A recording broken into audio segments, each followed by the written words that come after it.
Welcome to Smithville. You picked a bad day to come. It's raining. No riding today, sorry. So we'll talk about the outdoors. It's pretty important to come out swinging at Hangtown because it sets the tone for the rest of the year, and you can obviously put yourself in a big hole at the first race, and everybody is trying to prove a point and set the bar high, and so you're really vulnerable.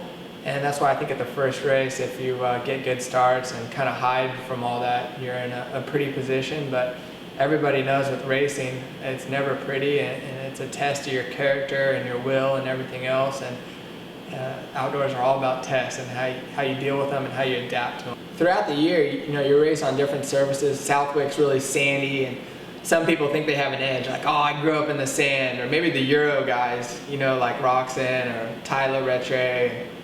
People like that think, oh, I raced in this stuff, I have an advantage. And racing is so mental. I think it's a lot of it's in your head. And for me personally, when I go to Colorado, it feels like home. And I think in my head, I feel comfortable, and I do better there. So I think every rider has different scenarios, different tracks, different mindsets on how they approach every track, and that's what's cool about the Nationals.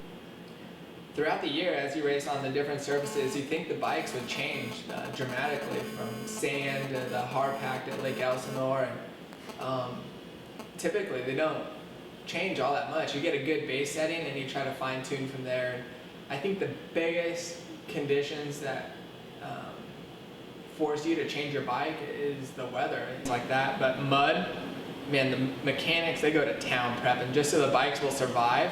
But also, the bike gets so heavy underneath the fenders in the bike that it just, sucks you down on the suspension. And so those are the things you kind of look for, and you can watch as the year goes on, how much they change the bike. But from round 1 to round 12, the bikes don't change a lot, just they evolve. Obviously you learn stuff and you fine tune your settings.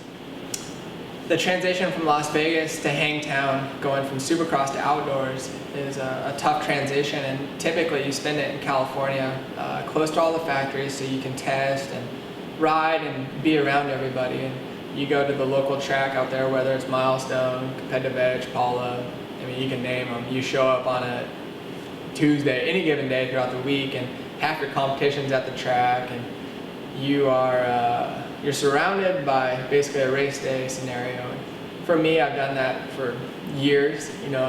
This is the first year I've spent some time in Texas before I've gone racing. And the reason I did that this year is because I feel like you're always testing, and you go into the first round and you feel like you haven't even done motos. You've just been doing 3-4 laps trying to get a feel for your bike and get it set up, and you kind of lose focus of getting prepared to go race. And I've struggled with that. I always go into the first race not feeling like I'm as prepared as I could be from the rider standpoint, where my machine feels ready.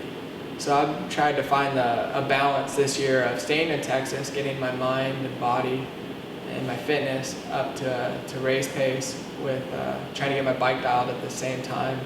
And I've been fortunate to have some guys come out and help me from Honda with the motor at first, and now the suspension guys here as we're leading up to Hangtown. So it's been tricky to get it all dialed in. It's kind of been an experiment for me this year. It's not normal, but I think it'll play an advantage for me this year.